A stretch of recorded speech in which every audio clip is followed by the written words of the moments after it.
Today we're going to look at the slope-intercept form of a line a little more thoroughly today, introduce you to some of the parts of slope-intercept form, and then show you how to use those parts to be able to graph a line, okay?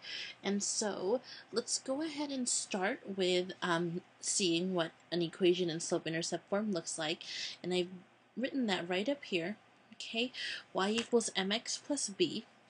And that is the form for slope-intercept form. So you have y by itself. There's no number attached to it. It's just plain old y.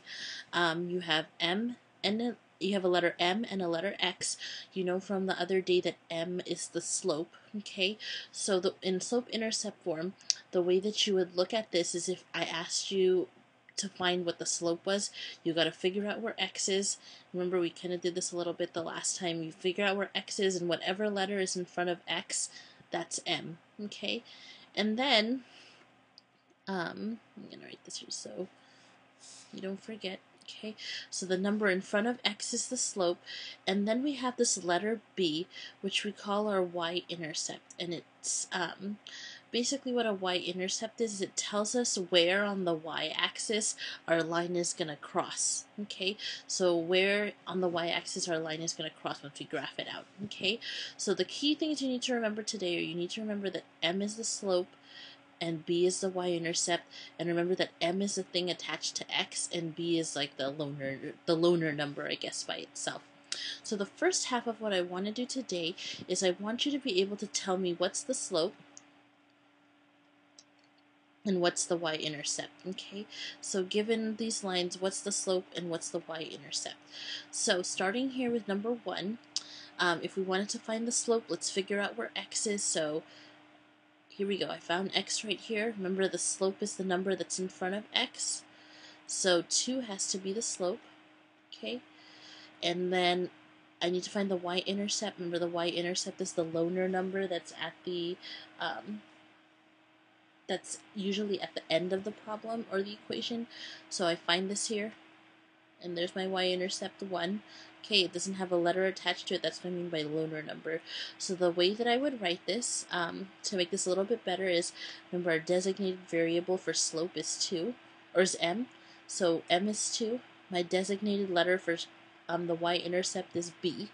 So, and I just write it like that. Okay.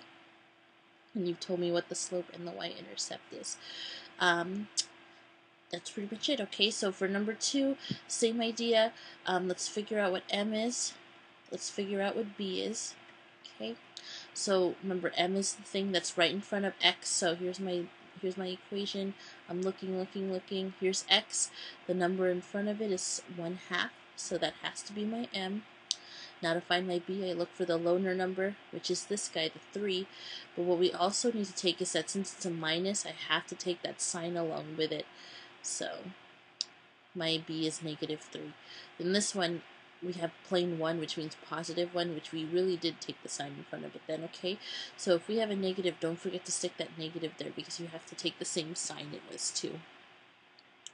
Let us look at 3, 4, and 5, and then we will get on to the next part of the lesson, okay? So let's figure out in number 3 what m is. Let's figure out what b is. And so 3, 4, 5 are a little more, maybe not as straightforward. So first let's look at number 3 and figure out, is this in slope-intercept form? So remember, slope-intercept form looks like this. Y equals mx plus b. So the m and x are first, and then the b is, or the b and the loner number is at the end. Right now, this number 3 is not set up in slope-intercept form because the thing with x is in the back and the loner number is in the front. So let's rewrite this so that it looks like slope-intercept form. So the y can stay, but instead of the -2x being stuck in the back, let's stick it in the front, plus 8. Okay, so that is now slope-intercept form. So we pull this out. The number in front of x is -2, so that has to be my m.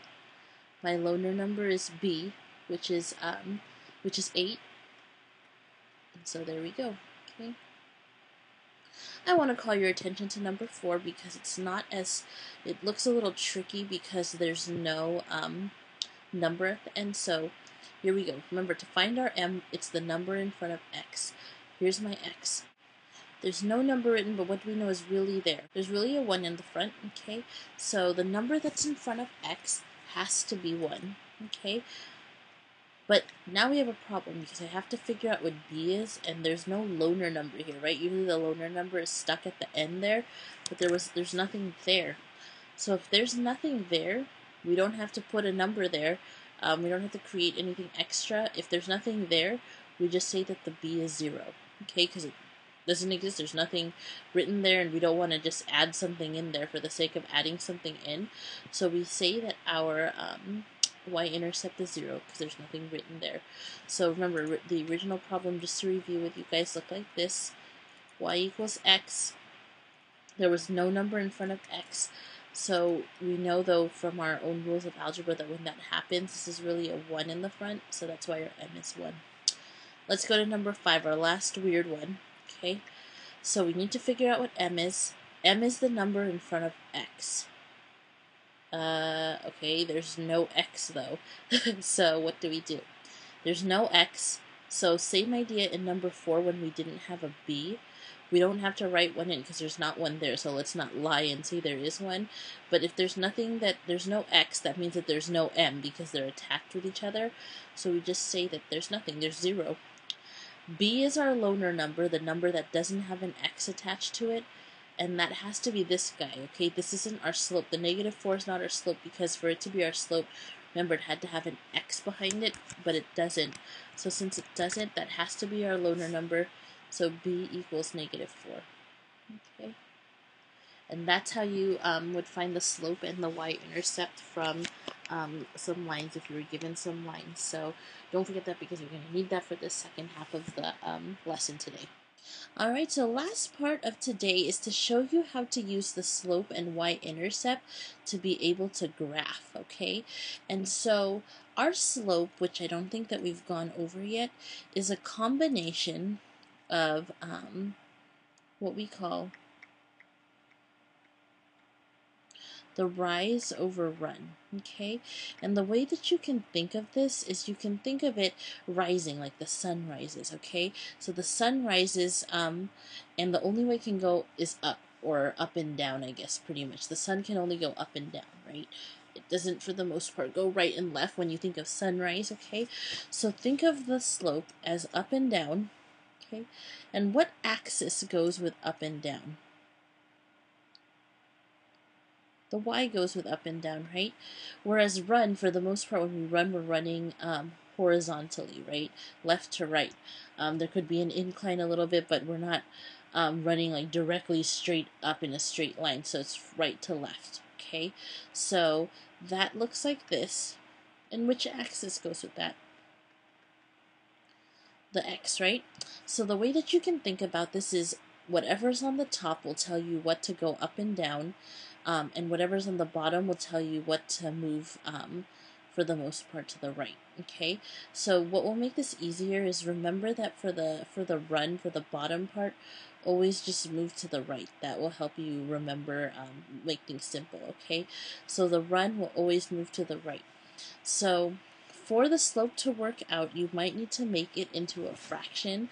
So I've taken some of the examples from the last page that we worked on to kind of help us. So we're using the slope and the y-intercept. Once we've identified them, we're using those two things to be able to help us to graph a line. So in number 1, we figured out the slope was 2.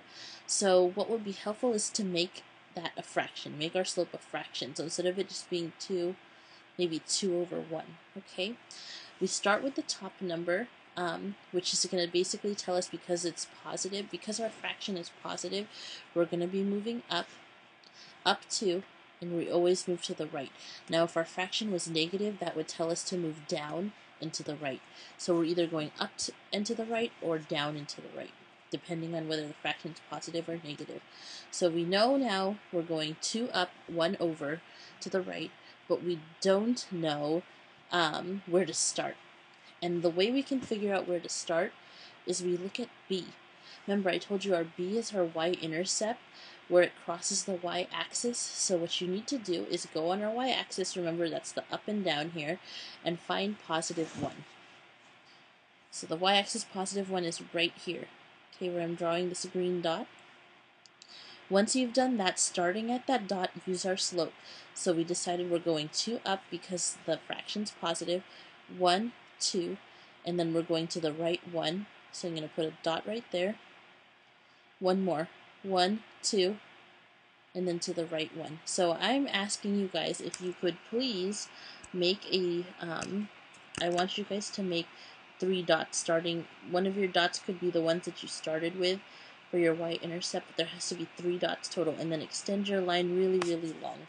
Okay, and so that would be an example of how you graph using the slope and y-intercept. Okay, let's try the second one. So I altered the second one by making the slope negative this time, just so you can see what happens when it's negative. So first thing to check, is our slope a fraction? Yes. Okay, it's a fraction, so I don't have to put it over 1. Second thing I need to do is look at the top. Is the fraction negative? The fraction is negative. It's a negative 1/2. So what that tells me is I'm going to be moving down. And then the bottom part is easy because I told you we always move to the right. Okay? So down and to the right because the fraction's negative this time. Now my b is -3. That tells me where to start. So go to the y-axis by -3. 1, 2, 3, and I'm actually going to run out of space, I think, which is horrible. Here we go. Here's -3 on the y-axis. Now using my slope, starting at that line, we're going down 1 to the right 1, and then 1 more, down 1 to the right 1. Okay, and then all you do is you just draw a long, long line here, and that would be your line for number 2. Second to last one, let's look at number 3. So my slope is 1. Let's make it a fraction because it's not, so let's make it 1/1. The fraction is positive, which tells me I'm going up, and then I'm going to the right 1. Where's my starting place? It's telling me to start at the y-axis at 0, which would be right here in the middle. Okay, so I'm going up 1 and to the right 1, up 1 and to the right 1. Connect the dots. And then there we go. That's it. Okay, so it's pretty straightforward, I think. Hopefully, it's easy for you guys. Number 4, let's try number 4. My slope is 0. I don't have anywhere to go, so I actually cannot make that a fraction, because if I make it a fraction, it's still going to stay 0. So when the slope is 0, when you get an m is 0, just go straight to whatever your y-intercept is. So my y-intercept is -4, so I'm going to be starting here at 1, 2, 3, 4 on the y-axis at -4. But since I don't have a slope, I can't move up or down or left to right. So what happens is when you get one of these where it's like y equals a number, it's a special case. It basically tells you go to where the y-intercept is -4, and you're just going to draw a straight line right across the dot. So y equals -4 looks like this, just a straight line right across right across the dot where it equals -4 on the y-axis, okay? So that's a very special case when there's no x. That's what happens. It's just a flat horizontal line. So you just go to wherever the y-intercept is, and that's it, okay? So that's how you graph using the slope-intercept form. The first place you should always check is check the y-intercept to see, because that's the starting place. So make sure you check the y-intercept to see where to start, and that's it. Okay, so don't forget to take the quiz.